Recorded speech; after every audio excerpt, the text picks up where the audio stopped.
Tem uma pergunta aqui que fala, né? O que seria, na sua visão, uma feminilidade saudável e uma masculinidade saudável também? Seria mais ou menos isso. O homem, ele entrar, de certa forma, vai como um cara, como um protetor estabelecido, provedor, né? E a mulher, como que ela entraria nessa dança, tipo... Porque eu entendo a sua preocupação. Obviamente, eu concordo. Falo assim, cara, os homens... Meu, se você fizer um filho, você tem que assumir, você tem que pagar pensão, você tem que...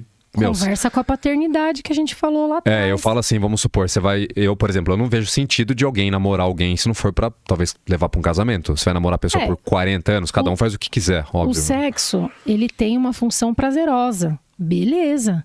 Mas caso algo aconteça, vem uma consequência dele. E aí, como adultos que estão praticando isso, porque tem muitos adolescentes que também já estão praticando, e aí? Tem filho pra tudo quanto é lado, na verdade é essa, né? E aí o que acontece com a sociedade? Por que a sociedade tá assim, tá? Porque às vezes essa mulher não queria ser mãe. Ou às vezes ela nem tinha parado pra pensar nisso e aconteceu. E eu não vou julgar ela, ninguém tem que julgar ninguém aqui e condenar ninguém. Só que é importante a gente conversar sobre isso, porque talvez isso, se tivesse sido conversado antes, a pessoa teria se planejado um pouco melhor. E aí fica cheio de crianças sem referência. Eu falo, se for pra colocar filho no mundo e depois Os não dá filhos conta... do divórcio. Não dá certo, não tem como. Aí, falando sobre o que você perguntou, né? A masculinidade saudável e o lado feminino saudável. Isso conversa com o Ativo Loba e o Ativo Lobo. Então, assim, eu não vou desonrar a minha história, eu vou respeitar a minha história. O que eu aprendi com esse relacionamento que eu tive? Eu aprendi o quanto é importante eu prezar pela minha autoestima. E autoestima tem a ver com autorrespeito. O fato de eu gostar de uma outra pessoa não significa que eu vou permitir que ela me trate de um jeito ruim. Só que o outro nos trata como a gente se trata. Então, se você não se trata legal, você não se trata bem, você meio que vai ficar aceitando migalhas por conta de carência. E muitas vezes essa carência veio desde lá da infância. Aí você vai projetar no outro uma coisa que não foi suprida na infância. Qual que é a grande sacada que eu tenho percebido ao longo da minha vida pessoal e profissional? Você se maternar, você se paternar. Meu pai me ensinou isso de top. Maravilhoso. Nossa, minha criança interior e ele, na parte ali saudável, que ele alegrou minha criança interior, tá top.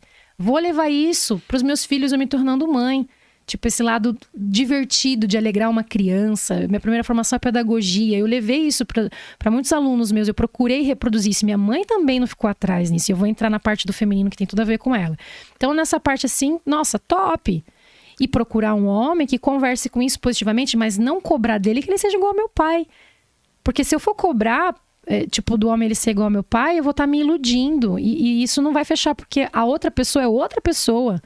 Ela tem outro perfil comportamental, ela tem outro gosto, jeito, cultura. E a bagagem dela, com a luz dela, com as sombras dela, as limitações dela. É legal eu ser realista, enxergar o outro como ele é. Tem isso de positivo, tem isso aqui que não tá legal, mas eu consigo dar conta. E qual que é a ferida desse outro? Porque, vez ou outra, ele vai dar uma desandada. Eu vou dar conta de dar uma forcinha e não embarcar e os dois descerem ladeira abaixo? Por isso que uma das características da mulher feminina, uma mulher saudável, é ela praticar a própria inteligência emocional dela. Algumas podem aprender desde casa, outras aprenderam algumas coisas com as ancestrais dela, mas outras foram na vida, com a própria terapia, com os livros, com podcasts como esse. Então eu vou fazer como se fosse assim, no meu adultecer, no meu amadurecer. Isso aqui que eu aprendi do meu pai foi legal, vou manter. Isso aqui não é legal. Pai, não vou te julgar. Porque se eu julgar ele, eu vou criar isso de novo na minha vida. Eu vou repetir esse padrão. Eu não vou julgar ele. Ele fez o melhor que ele sabia fazer nas condições que ele tinha, com as ferramentas que ele se permitiu acessar e ok. Então isso aqui vai ficar. Por exemplo, a parte das datas comemorativas, dos jantares, ele tinha restaurante, então ele tinha um lado muito anfitrião, de acolher as pessoas, de servir, várias coisas maravilhosas. Outras coisas, isso aqui não, né? Não vou nem citar, que acho que não vem ao caso falar das sombras dele, né? Deus o tenha. E aí, assim, no caso agora da parte feminina saudável, quando a mulher, ela não julga a mãe dela, e ela se permite olhar para essa mãe com carinho também, e entender que ela teve a história dela, os aprendizados dela, a forma como ela enxerga o mundo está muito relacionado também com o que ela teve acesso.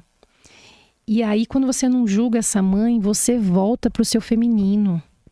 Você honra esse feminino. E aí você fica mais leve. Você não tem que provar para os outros, ai, eu sou tão boa quanto um homem, porque o homem...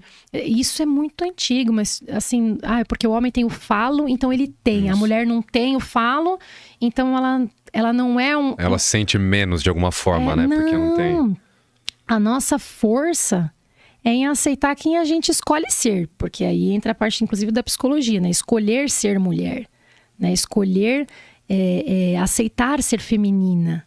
E isso muitas vezes tem sido um exercício para nós, porque a gente foi ensinada a provar que a gente é tão boa o suficiente igual a um homem. Não, você é boa sendo você, como a mulher que você, caso escolha ser. Né? Gostei. Porque tem a parte, respeitemos também todas as escolhas, né?